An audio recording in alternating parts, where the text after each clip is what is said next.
नमस्कार विद्यार्थी आणि पालक मित्र हो. मी इंजिनियर हेमचंद्र शिंदे, प्रवेश प्रक्रिया व करिअर मार्गदर्शक, अध्यक्ष centre for career guidance Baramati. शेवटी एकदाचा नीट 2024 परीक्षेचा अंतिम निकाल जाहीर झाला आणि सगळ्यांना वेध लागलेत प्रवेशाचे, परंतु तेही MBBS शाखेचे. आपल्या महाराष्ट्रात MBBS शाखेच्या 31 शासकीय संस्था आहेत, 22 खाजगी संस्था आहेत आणि डीमची एकूण 12 संस्था आहेत. अशा एकूण 65 संस्थांमधून सुमारे 10,520 जागा सद्यस्थितीत उपलब्ध आहेत. पण कर्नाटक राज्य हायेस्ट MBBSच्या जागा आहेत. देशातलं 1 नंबरचं राज्य आहे. 69 संस्था आहेत आणि या सर्व संस्थांमधून सुमारे 11,475 जागा उपलब्ध होतात. अर्थातच कर्नाटकमधील गव्हर्मेंट आणि डीम यांचे प्रवेश हे मेडिकल काउन्सिलच्या तर्फे राबवले जातात. थोडक्यात आपल्याला खरा इंटरेस्ट कुठं आहे तर कर्नाटकच्या प्रायव्हेट कॉलेजमध्ये प्रवेशासाठी. मग कर्नाटकमध्ये 33 प्रायव्हेटचे कॉलेजेस आहेत आणि यामधून मागील वर्षीच्या नुसार 5,454 जागा उपलब्ध होतात. कर्नाटक हे महाराष्ट्राच्या शेजारील राज्य. इतर राज्यांच्या तुलनेत कमी शुल्क, जागा भरपूर, मग प्रत्येकाला कर्नाटक प्रवेशाची अपेक्षा. आपल्या वाट्याला किती जागा येतात हे खरं महत्त्वाचं असतं, एकूण जागा किती हे महत्त्वाचं नाही. मग खरंच मिळतो का कमी मार्क्सला प्रवेश? हो मिळतो, 350 मार्कला सुद्धा मिळतो. पण कुठे? जाणून घ्या. कर्नाटक MBBS प्रवेश, समज आणि गैरसमज. आता अंतिम निकाल जाहीर झाला आहे. सर्वांना कळतंय यंदा कट ऑफ मार्क्स खूप वाढणार आहेत. पण गोंधळून जाऊ नका, समजून घ्या. कर्नाटक राज्यातील कॉलेजेसचे प्रकार, जागा वाटप, शुल्क रचना आणि त्यासाठी हा व्हिडिओ शेवटपर्यंत पहा. आणि हो, आवडत आहेत ना आमचे व्हिडिओ? मग फक्त लाईक करून कसं चालेल? आपल्या मित्रमैत्रिणींना शेअर करा आणि स्वतःही सबस्क्राईब करा. कोणतंही राज्य असो, कर्नाटक असो किंवा देशातलं कुठलंही राज्य असो, त्यामधील गव्हर्मेंट कॉलेजच्या 15% जागा ऑल इंडिया कोटा आणि डीम युनिव्हर्सिटीच्या 100% जागा यांची प्रवेश प्रक्रिया मेडिकल काउन्सिलतर्फे राबवली जाते आणि देशातला, राज्यातला कुठलाही विद्यार्थी पात्र असणारा त्यामध्ये भाग घेऊ शकतो. मग आपला इंटरेस्ट कुठं आहे? कर्नाटक. प्रायव्हेट MBBSसाठी एकूण जागा किती तर 5,454 आहेत, 33 महाविद्यालय आहेत. मग आपल्या वाट्याला फक्त किती येतात हे खूप महत्त्वाचं असतं. प्रायव्हेट कॉलेजमधल्या फक्त 20% आणि प्रायव्हेट मायनॉरिटीमधील फक्त 9.5% जागा आपल्यासाठी उपलब्ध होतात. आपण समजून घेतलं पाहिजे. कर्नाटक राज्यामध्ये प्रायव्हेट कॉलेजेस आहेत, त्याचे 3 प्रकार आहेत एकूण, आणि ते आपण समजून घेणं खूप गरजेचं आहे. पहिला प्रकार आहे प्रायव्हेट नॉन मायनॉरिटी कॉलेज, 14 आहेत. प्रायव्हेट मायनॉरिटी 12 संस्था आहेत आणि प्रायव्हेट युनिव्हर्सिटी अशा 7 संस्था आहेत. आणि या संस्थांमधील जागा वाटप आपण समजून घेतलं पाहिजे. एकूण जागा किती याच्याशी आपल्याला काहीही संबंध नाही. आपल्या वाट्याला काय येतंय? आपण कर्नाटकाच्या बाहेरचे आहोत, तर देशातील विद्यार्थ्यांसाठी किती जागा उपलब्ध होतात हे महत्त्वाचं असतं. आणि मग पाहूया आपण सीट डिस्ट्रीब्युशन. NRIसाठी 15% जागा असतात. कर्नाटकमध्ये आदर कोटा Q आहे, त्यासाठी 5% रिझर्वेशन आहे. असे 20% जागा NRI आणि आदर कोट्यासाठी गेलेल्या जातात. आता government quota in private colleges हा जनरल असतो आणि कर्नाटक राज्यांनी स्वतःसाठी 40% जागा ठेवलेल्या आहेत. आपण मात्र आपल्या महाराष्ट्रासाठी 85% जागा ठेवतो. तसं कर्नाटकनी government quota in private colleges हा 40% ठेवलेला आहे. GMP म्हणजे काय? General merit private for Karnataka students, 20% जागा असतात. Open to private all India quota 20% जागा आहेत आणि ओपन टू प्रायव्हेट मायनॉरिटी याच्यामध्ये मात्र 9.5% जागा आहेत. थोडक्यात काय, जरी एकूण सुमारे जागा 5,500 असतील तरीसुद्धा ओपन टू ऑल म्हणजेच OPN कोटा फक्त 717 जागा मागील वर्षीप्रमाणे उपलब्ध होत्या. थोडक्यात देशभरातील विद्यार्थी कर्नाटक राज्यामध्ये 717 जागासाठी सद्यस्थितीत अर्ज करू शकतात. आता MBBS प्रवेश म्हणला की कळीचा मुद्दा कोणता असतो, तर फी आणि इतर खर्च.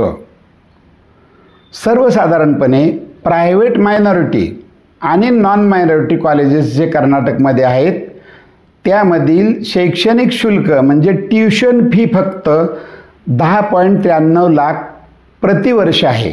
इतर शुल्क हे वेगळं असतं. कॉलेजचंही इतर शुल्क आणि हॉस्टेल मेस तर नक्कीच वेगळंच असतं. फक्त 2 कॉलेजेसचं शुल्क मात्र वेगळं आहे, खूप कमी आहे. पहिलं आहे मधुसूदन साई मेडिकल कॉलेज चिकबल्लापूर. वार्षिक शुल्क फक्त 750 रुपये. अर्थात इथला प्रवेशसुद्धा 26,000 ऑल इंडिया रँकपर्यंत बंद होऊ शकतो. यंदा कदाचित 650 मार्काच्या वर बंद होईल. इथं शुल्क कमी आहे पण खूप नियम आहेत, अत्यंत कडक नियम आहेत आणि सर्वात महत्त्वाचं म्हणजे या ठिकाणी 5 वर्षाचा सर्व्हिस बॉन्ड आहे. दुसरं कॉलेज आहे saint John's medical college Bangalore. 7.78 lakh हे मागील वर्षीचं शुल्क आहे. इथं सर्वसाधारणपणे 23,000 ऑल इंडिया रँकपर्यंत प्रवेश मिळू शकतो. म्हणजे यंदा 650 मार्कापर्यंत प्रवेश मिळू शकेल अशी शक्यता आहे. 2023मध्ये प्रायव्हेट मायनॉरिटी आणि नॉन मायनॉरिटी कॉलेजचा कट ऑफ AIRचा जर विचार केला तर सुमारे 23,000 ऑल इंडिया रँकपासून प्रवेश सुरू होतात आणि सर्वसाधारणपणे 1 लाख AIRपर्यंत प्रवेश बंद होत होता. म्हणजेच आपण जर मागच्या वर्षीचा मार्कात विचार केला तर 517 मार्कापर्यंत प्रवेश शेवटच्या राऊंडला खाली आलेला होता. मग या वर्षीच्या AIRचा जर विचार केला तर कॉलेजचा कट ऑफ 570 ±5 मार्क्स इतका निश्चितपणे राहू शकतो. मग कोठे मिळतो प्रवेश कमी मार्कांना, अगदी 350 मार्कांना, अगदी 5 लाख ऑल इंडिया रँकपर्यंत मिळतो प्रवेश. तर प्रायव्हेट युनिव्हर्सिटीच्या 7 MBBS कॉलेजमध्ये तो प्रवेश मिळू शकतो आणि याचं कारण आहे फक्त शैक्षणिक शुल्क. सर्वसाधारणपणे प्रायव्हेट युनिव्हर्सिटीच्या कॉलेजमधलं शुल्क आहे 20 लाख ते 22 लाख प्रति इयर. हेही शुल्क आहे मागील वर्षीचं. मग विद्यार्थी आणि पालकमित्र हो, एक महत्त्वाची गोष्ट समजून घ्या. कर्नाटक राज्यामध्ये फक्त प्रायव्हेट युनिव्हर्सिटीचाच कट ऑफ हा खूप खाली येतो. म्हणजेच तो 1 लाख ते 5 लाख ऑल इंडिया रँकपर्यंत येतो आणि याचं फक्त महत्त्वाचं कारण आहे फी. आणि जी ही मी फी सांगतोय 20 ते 22 लाख ती सुद्धा आहे 2023 सालची. यंदा त्याच्यामध्ये निश्चितपणे वाढ होऊ शकते आणि यंदाही 275 ते 300 मार्काला या ठिकाणी प्रवेश मिळू शकतो. परंतु प्रायव्हेट मायनॉरिटी आणि प्रायव्हेट नॉन मायनॉरिटी की ज्यांचं शुल्क सुमारे 11 लाख आहे त्या ठिकाणी मात्र प्रवेश सर्वसाधारणपणे 1 लाख ऑल इंडिया रँकपर्यंतच म्हणजेच 570 मार्क्स ±5 इथपर्यंत मिळू शकतो. विद्यार्थी आणि पालकमित्र हो, आपण एक गोष्ट समजून घेऊया. महाराष्ट्र राज्यातील प्रायव्हेट कॉलेज 100 जागा त्यातल्या 85 जागा ह्या महाराष्ट्रातील विद्यार्थ्यांनाच मिळतात. पण कर्नाटकातील जर एक आपण 100 जागेंचं कॉलेज घेतलं तिथं मात्र फक्त 20च जागा मिळतात, त्याही संपूर्ण देशासाठी. आणि म्हणून आपल्या राज्यात प्रवेश मिळत नसेल तर त्यापेक्षा खूप कमी मार्क्सवर कर्नाटकात प्रवेश मिळू शकत नाही. देशामध्ये एकच चलन आहे, तसं एकच नीट परीक्षा आहे आणि याच नीट परीक्षेच्या मार्कानुसार देशभरातील ॲडमिशन्स होतात. थोडक्यात सांगायचं झालं तर काय, प्रवेश कर्नाटकात कमी मार्कांना मिळतो, पण कुठं? प्रायव्हेट युनिव्हर्सिटीजमध्ये, आणि त्याची फी ही डीम युनिव्हर्सिटी एवढीच आहे. म्हणजे देशभरामध्ये आणि आपल्या राज्यातही डीममध्ये त्या मार्कांना प्रवेश मिळतोच. थोडक्यात काय, प्रायव्हेट प्रवेश असतो आणि आपल्याला महाराष्ट्राच्या बाहेर कुठंही जायचं आहे, त्यावेळेला प्रायव्हेट कॉलेजमधील प्रवेश हा ओपन कॅटेगरीच असतो. याचाच अर्थ आपल्या राज्यातील मुलांना तिथं कुठलंही आरक्षण नसतं, स्कॉलरशिप नसते आणि फी सवलतसुद्धा नव्हती. 2023 साली मागील वर्षी कट ऑफ 517पर्यंत आला होता.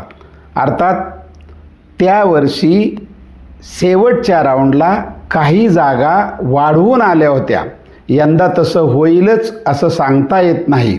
आता सगळे राऊंड ऑनलाईन पद्धतीनं होणार आहेत आणि कर्नाटका एक्झामिनेशन अथॉरिटीतर्फे राबवले जाणार आहेत. थोडक्यात फसवणूक करणाऱ्या एजंट्सपासून सावध राहिलं पाहिजे. आमचं सेटिंग आहे, आमची ओळख आहे, आम्ही कमी मार्क्स असतील तरीही ॲडमिशन करून देऊ शकतो, अशा थापांवर विश्वास ठेवू नये.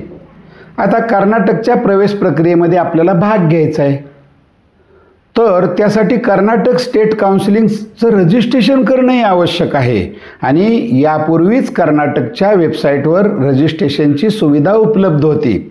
परंतु मागणीनुसार सद्यस्थितीमध्ये पुन्हा एकदा नीटच्या निकालानंतर 3 दिवस कालावधी उपलब्ध करून दिला जाईल, अशी सूचना कर्नाटकच्या वेबसाईटवर आहे. आता नुकताच निकाल जाहीर झालेला आहे, तेव्हा कोणत्याही क्षणी ही सुविधा पुन्हा सुरू होईल. ज्यांना इंटरेस्ट आहे ते मात्र रजिस्ट्रेशन करू शकता. पण एका गोष्टीकडं पुन्हा लक्ष द्या, आपण रिपीट केलं आहे का? आपल्याला 550 मार्क आहेत, 560 मार्क आहेत, मग शेवटपर्यंत आपण वाट पाहणार का? मला नाही प्रवेश मिळाला तर काय करणार? आता 550 मार्क्स आहेत, प्रवेश मिळणार नाही हे ज्याला त्याला सगळं कळतंय, पण वळत नाही, मन तयार होत नाही, हे लक्षात घ्या. आणि म्हणून प्लॅन बी तयार ठेवलाच पाहिजे, हे लक्षात घ्या. आणि आपण गांभीर्याने याचा विचार करा आणि प्रत्येकाने प्लॅन बी तयार ठेवा. एकंदरीत काय, तर प्रथम विचार करा, आपली आर्थिक क्षमता तपासा. प्रायव्हेटमधून जायचं आहे, 4.5 वर्षाची फी भरावी लागते आणि 11 लाख शुल्क आणि इतर खर्च विचार करता 55 ते 60 लाख रुपये आपणास लागू शकतात. कोणतंही सवलत नसते, हेही लक्षात घ्या. त्याचबरोबर जर प्रायव्हेट युनिव्हर्सिटीमध्ये घ्यायचं असेल तर 1 कोटीपेक्षा जास्त खर्च येऊ शकतो. मग एकंदरीत काय, रजिस्ट्रेशन करायचं आहे का? करून घ्या, पण आर्थिक क्षमता तपासा. अशाच नवनवीन अपडेटसाठी या चॅनलला लाईक करा, शेअर करा, सबस्क्राईब करा. धन्यवाद.